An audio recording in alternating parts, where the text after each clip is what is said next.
ಅಜ್ಞಾನದಿಂದ ಜ್ಞಾನದ ಕಡೆಗೆ ಹೋಗಲು ಪ್ರತಿಯೊಬ್ಬ ವಿದ್ಯಾರ್ಥಿಯು ವಿವಿಧ ವಿಷಯಗಳ ಬಗ್ಗೆ ಅಧ್ಯಯನ ಮಾಡುವುದು ಅವಶ್ಯಕವಾಗಿದೆ ಎಂದು ಮೈಸೂರು ವಿಶ್ವವಿದ್ಯಾನಿಲಯದ ಜಂಟಿ ನಿರ್ದೇಶಕಿ ಡಾಕ್ಟರ್ ಡಿಎಸ್ ಪ್ರತಿಮಾ ತಿಳಿಸಿದ್ದಾರೆ. ಪಟ್ಟಣದ ಡಾಕ್ಟರ್ ಬಿಆರ್ ಅಂಬೇಡ್ಕರ್ ಭವನದಲ್ಲಿ ಸರ್ಕಾರಿ ಪ್ರಥಮ ದರ್ಜೆ ಕಾಲೇಜು ವತಿಯಿಂದ ನಡೆದ ಸಂಶೋಧನಾ ವಿಧಾನದ ಮೂಲಭೂತ ಅಂಶಗಳ ಬಗ್ಗೆ ಒಂದು ದಿನದ ವಿಚಾರ ಸಂಕಿರಣವನ್ನು ಉದ್ಘಾಟಿಸಿ ಮಾತನಾಡಿದ ಅವರು, ಜ್ಞಾನದ ಸಂಪಾದನೆಯತ್ತ ವಿದ್ಯಾರ್ಥಿಗಳು ಮುಖ ಮಾಡಬೇಕು.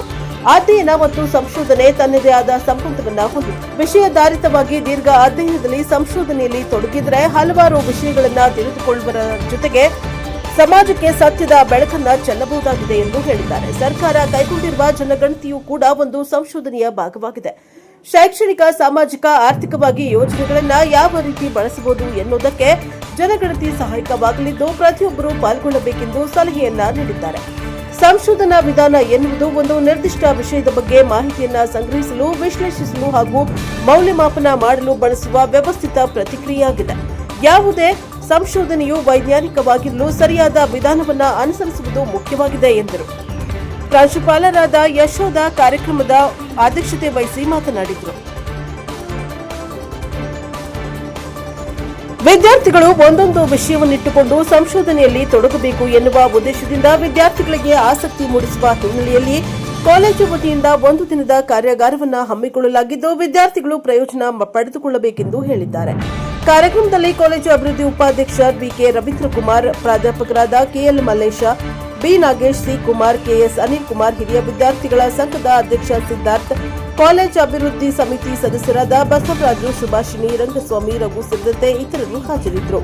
Bureau report Girish, Praja power TV, Mandya.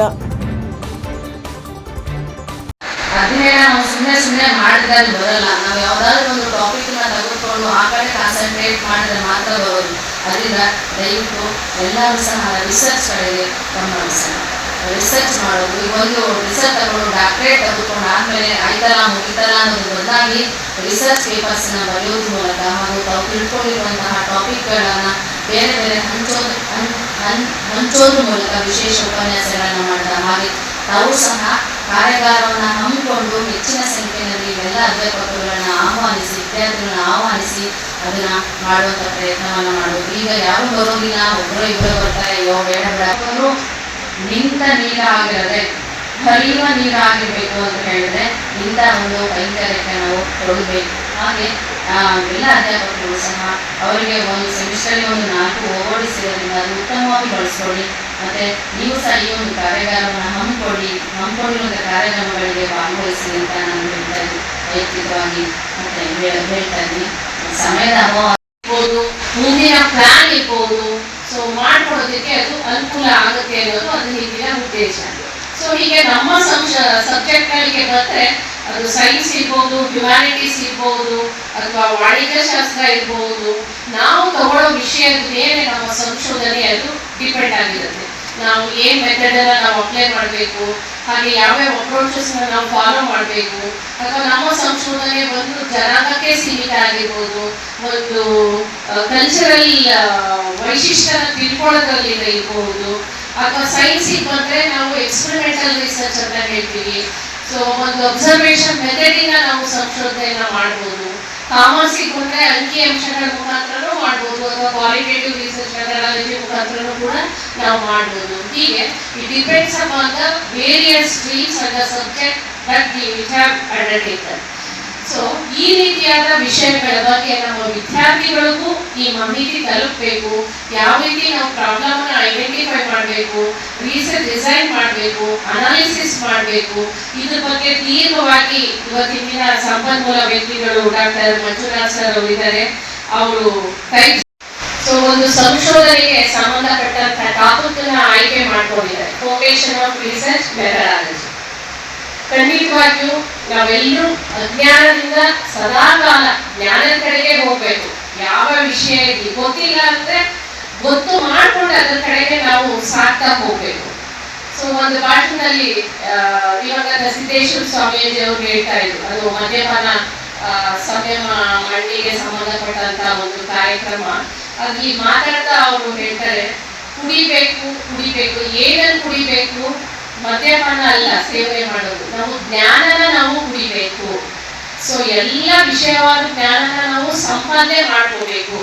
ಆ ನಿಟ್ಟಿನಲ್ಲಿ ನಾವು ಸಾಗಬೇಕು. ಹಾಗೆ ಈ ಸಂಶೋಧನೆ ಕೂಡ ಒಂದು. ಸಂಶೋಧನೆ ಮಾಡೋದ್ರಿಂದ ಏನೇನು ನಮಗೆ ಅನುಕೂಲಗಳಾಗುತ್ತೆ ಅನ್ನೋದು ನಾವೆಲ್ಲ ಅಧ್ಯಾಪಕರಿಗೆ ಗೊತ್ತಿದೆ. ಅದು ಯಾಕಂದ್ರೆ ಸುಮಾರು ಜನ ಎಲ್ಲರೂ ಈ ಕಾಲೇಜಲ್ಲಿರೋ ಅಧ್ಯಾಪಕರು ಕೂಡ ಅವರು ಸಂಶೋಧನೆ ಮಾಡಿದ್ದಾರೆ, PhD ಮಾಡಿದ್ದಾರೆ. ಹಾಗೆ ನಮ್ಮ ಮುಂದಿನ ಪೀಳಿಗೆಯ ಮಕ್ಕಳು ಕೂಡ ಈ ನಿಟ್ಟಿನಲ್ಲಿ ಸಾಗಬೇಕು. ಹಾಗೆ ಸರ್ ಹೇಳ್ತಾ ಇದ್ರು, ಅಧ್ಯಯನ ಮತ್ತು ಸಂಶೋಧನೆ ಎರಡು ಒಂದಕ್ಕೊಂದು ಸಂಬಂಧ ಇರುವಂಥವು. ಸೊ ಮೊದಲು ನಾವು ಅಧ್ಯಯನ ಮಾಡ್ತೀವಿ, ಒಂದು ಡಿಗ್ರಿ ತಗೋತೀವಿ, ನಂತರ ನಾವು ಸಂಶೋಧನೆ ಕಡೆಗೆ ನಮ್ಮನ್ನು ನಾವು ತೊಡಗಿಸ್ಕೊಳ್ತೀವಿ.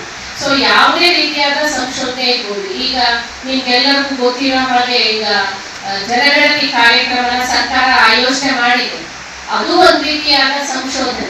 ಸೊ ಕ್ವಾಂಟಿಟೇಟಿವ್ ಡೇಟಾನ ನಾವು ತಗೊಳ್ತೀವಿ, ಎಷ್ಟು ಜನಸಂಖ್ಯೆ ಇದೆ ನಮ್ಮ ಭಾರತದಲ್ಲಿ, ಹೇಗೆ ನಾವು ಎಲ್ರಿಗೂ ರೀಚ್ ಆಗೋ ರೀತಿಯಾಗಿ ಶೈಕ್ಷಣಿಕವಾಗಿರ್ಬೋದು, ಸಾಮಾಜಿಕವಾಗಿರ್ಬೋದು, ಆರ್ಥಿಕವಾಗಿರ್ಬೋದು, ಯಾವ್ಯಾವ ಯೋಜನೆಗಳನ್ನ ನಾವು ಹಮ್ಕೋಬಹುದು. ಸೊ ಈ ಕಾರಣಕ್ಕಾಗಿ ನಾವು ಸೆನ್ಸಸ್ ನಾವು ಕೈಗೊಳ್ತೀವಿ. ಅದರಲ್ಲಿ ಎಲ್ಲರೂ ಕೂಡ ಭಾಗವಹಿಸಿ ಕ್ವಾಂಟಿಟೇಟಿವ್ ಏನೇನು ಅಂಕಿ ಅಂಶಗಳನ್ನ ಪ್ರತಿ ಪ್ರಜೆಯಿಂದನೂ ಪ್ರತಿ ಮನೆಯಿಂದನೂ ಅದನ್ನ ಕೈಗೊಳ್ತಾರೆ. ಆಲ್ಮೋಸ್ಟ್ 100ಕ್ಕಿಂತ ಹೆಚ್ಚಿನ ಸಂಖ್ಯೆಯಲ್ಲಿ ರಿಜಿಸ್ಟ್ರೇಷನ್ ಆಗಿ ಸಾಕಷ್ಟು ಕಾಲೇಜಿನ ಸಾಕಷ್ಟು ಅಭ್ಯರ್ಥಿಗಳು ನಮಗೆ ಸಹಕಾರವನ್ನು ಕೊಟ್ಟಿದ್ದಾರೆ. ಅಧ್ಯಾಪಕರುಗಳು, ಅಧ್ಯಾಪಕೇತರರು, ವಿದ್ಯಾರ್ಥಿಗಳು ಹಾಗೂ ನಮ್ಮೆಲ್ಲ CBC ಸದಸ್ಯರುಗಳು ಮತ್ತು ಹಳೆ ವಿದ್ಯಾರ್ಥಿಗಳು ಎಲ್ಲರೂ ಸಹ ತುಂಬ ಸಹಕಾರವನ್ನು ಕೊಟ್ಟಿದ್ದಾರೆ. ಅದಕ್ಕೆ ನಾವು ವೈಯಕ್ತಿಕವಾಗಿ ಕಾಲೇಜಿನ ಪರವಾಗಿ ಧನ್ಯವಾದಗಳನ್ನು ಸಲ್ಲಿಸ್ತಾ ಇದ್ದೇನೆ. ಸಾಮಾನ್ಯವಾಗಿ ಈಗ ಮೇಡಮ್ ಹೇಳಿದ್ದೇವೆ ಹಾಗೆ ಇತರ ರಿಸೋರ್ಸ್ ಪರ್ಸನ್ ಇವಾಗ ಸಾಮಾನ್ಯವಾಗಿ ರಿಸರ್ಚ್ ಮೆಥಡಾಲಜಿಗೆ ಸಂಬಂಧಪಟ್ಟ ಈಗ ಆಲ್ಮೋಸ್ಟ್ ತುಂಬ ಜನ ರಿಸರ್ಚ್ ಮಾಡಿದ್ದಾರೆ, ಕೆಲವರು ಮಾಡ್ತಾ ಇದ್ದಾರೆ, ಮುಂದೆ ಮಾಡಬೇಕು ಅಂತ ಅಂದ್ಕೊಂಡಿದ್ದೀರಾ. Actually it is a very interesting topic. ಮತ್ತೆ ಒಬ್ಬ ವಿದ್ಯಾರ್ಥಿ ಸಾಮಾನ್ಯವಾಗಿ ಒಬ್ಬ ವಿದ್ಯಾರ್ಥಿ ಆಗ್ಬೋದು, ಒಂದು ಕೆಲಸ ಸಿಕ್ಕಿದ ತಕ್ಷಣ ಸಾಕಪ್ಪ ಅಂತ ಕುಂತ್ಕೊಳ್ಳುವವರ ಸಂಖ್ಯೆ ಸ್ವಲ್ಪ ಜಾಸ್ತಿ ಆಗ್ತಾ ಇದೆ. ಏನಾದ್ರು ಈಸಿ ವೇಸ್ ಏನಾದ್ರು ಸಿಗ್ತಾ ಇದೆ, ಆ ಈಸಿ ವೇಸ್ ಮೂಲಕ ನಾವು ಕೂರ್ಕೊಂಡ್ಬಿಡೋಣ ಅನ್ನುವಂಥವ್ರ ಸಂಖ್ಯೆನೇ ಸ್ವಲ್ಪ ಜಾಸ್ತಿ ಆಗ್ತಾ ಇದೆ.